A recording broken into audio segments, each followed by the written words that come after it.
arenas, convention centers. There are public golf courses, public marinas,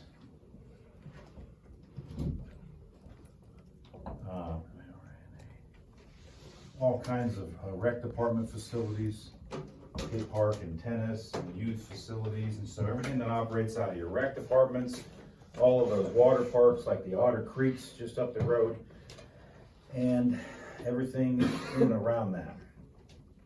We've looked at the nature of this situation. We've looked at the privateers who, if they own the franchise, they get into a lease arrangement. And generally that lease is 10 years-ish. That gives the public confidence. They're going to stay here. We're going to put a lot of money toward it. We're going to do some revenue bonds. We're going to raise some taxes. We're going to renovate a facility. We know we're going to get some economics out of it because they're going to stay. These guys get economics. They get nicer facilities and all the bells and whistles.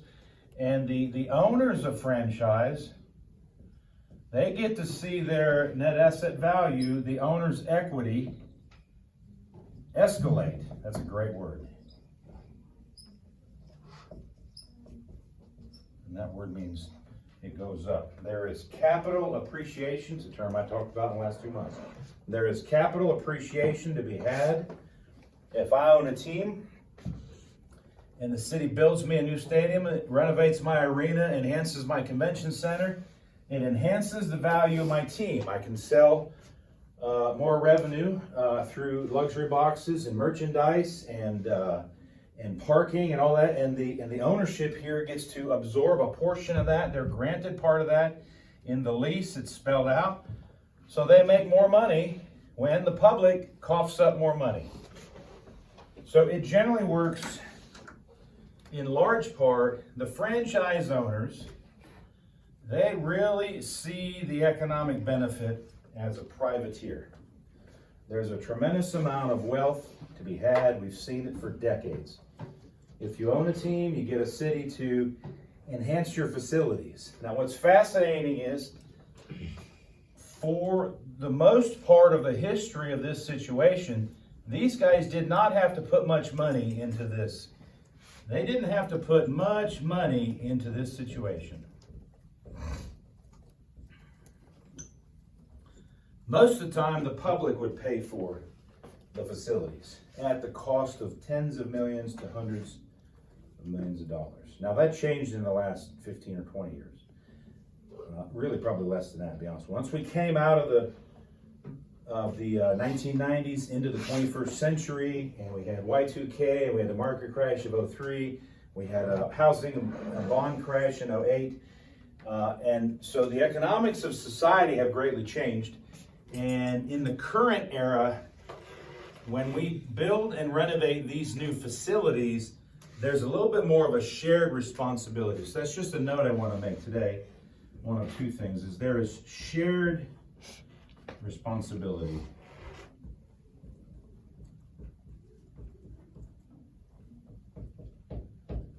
In today's environment, the privateer is going to have to put some money into the deal to support the public supporting stadium, arena, convention center, new construction or renovation. For the first 100 years or so, the public greatly underwrote. They underwrote it. That's called underwriting.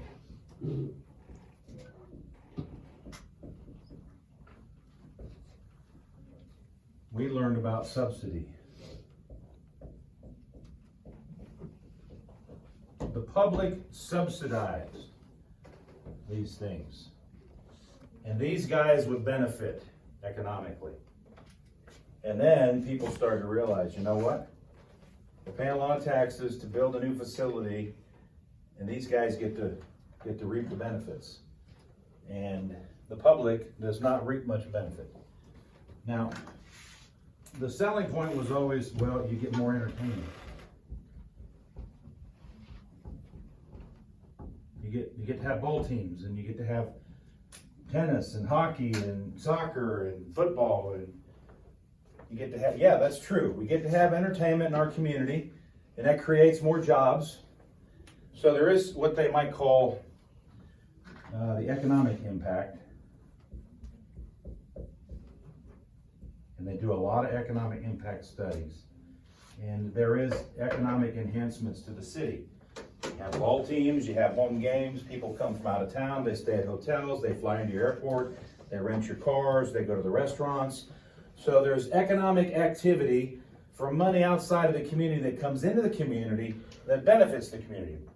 So there is a real point of the economic impact that monies from outside the community comes in as a result of this relationship. That is actually correct. Does it justify spending hundreds of millions of dollars of public dollars when we still need new hospitals, and we need to pay police and fire more, and we need more first responders? Does it justify putting money in another baseball stadium when we have hundreds of people sleeping on the streets at night, and we need more soup kitchens, and we need more free medical clinics, and we need free dental clinics, and we have a major drug problem on the far side of the city, and we need more drug enforcement, and we need, and the infrastructure is breaking down. We need more roads, improved roads, and we got bikers everywhere. We need bike paths, and that's called opportunity cost. Does the economic impact justify diverting public monies to these large-scale, largely entertainment venues when we have real physical felt needs in our community? Unemployment's up, people are on the street, and it looks bad. And the answer predominantly is no. So most of the economic impact studies, they do determine that it creates more jobs, yes. And it creates more short-term income, or what they call cash infusion, really. Remember, most jobs, you work for a baseball team, it's a part-time seasonal job. You work for a hockey team, it's a part-time seasonal job. 99% of the jobs are part-time and seasonal.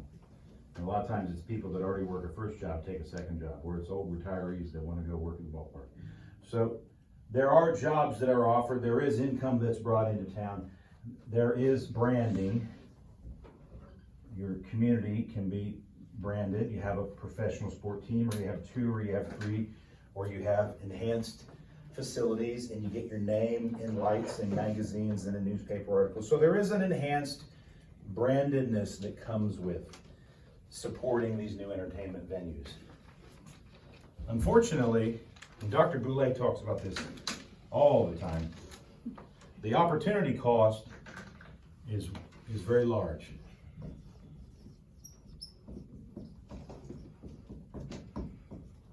Most economists will look at this scenario and say it's probably not a good usage to devote so much money to entertainment when you can't even take care of the basic felt needs of people in your own community.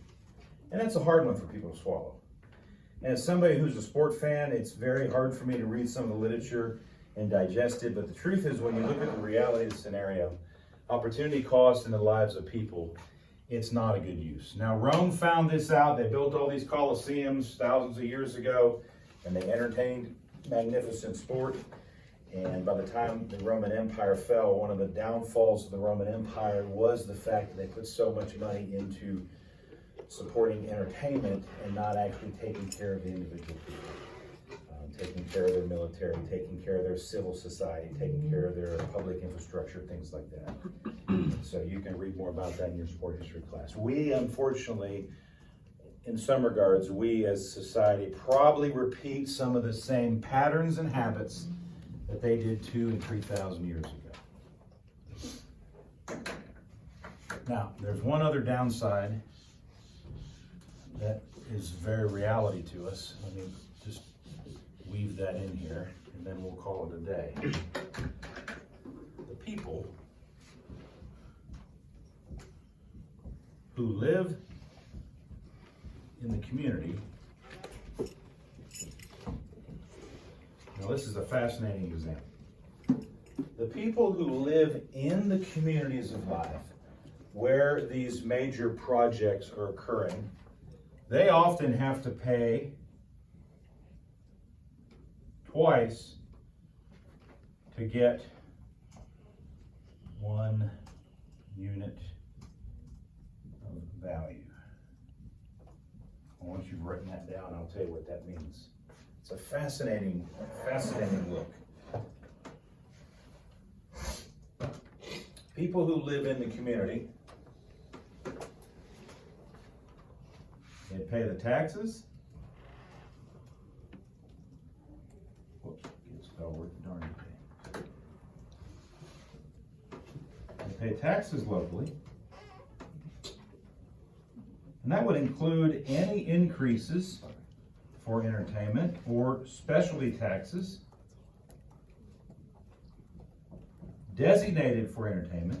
So anytime, remember we talked about this last couple weeks, anytime they tick up this tax and increase that tax, and then they're going to reserve those extra monies for the upgrade in the stadium or the upgrade in the convention center or the upgrade at the golf course, we, the local public who service the restaurants regularly, and the gas stations regularly, and the airport regularly, and the restaurant, and so we're the ones who pay those taxes the most, the real estate and the sales taxes, more so than anybody else.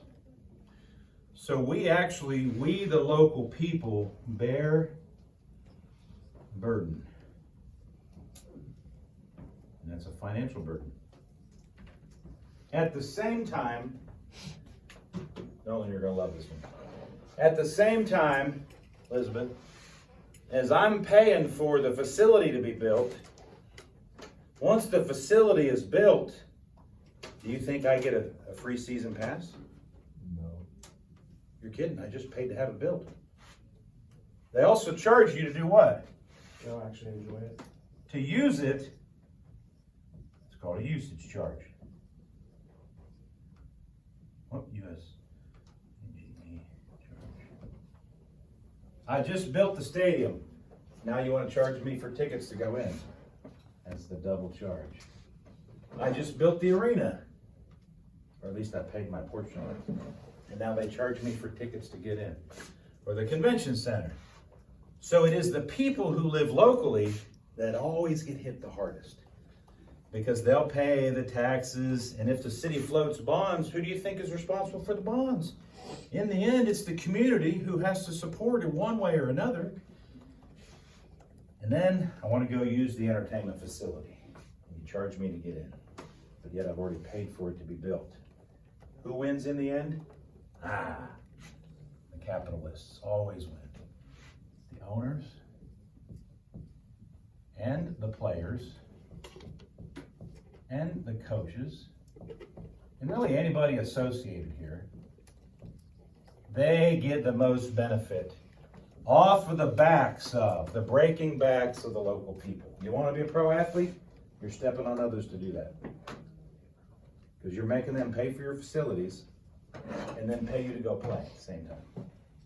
Now realize that, for those of you who may not make it. You'll be double supporting and double sponsoring those that do it. Now I hope you all get to become franchise owners, and I hope you all get to be coaches and players and owners, trainers or whatever.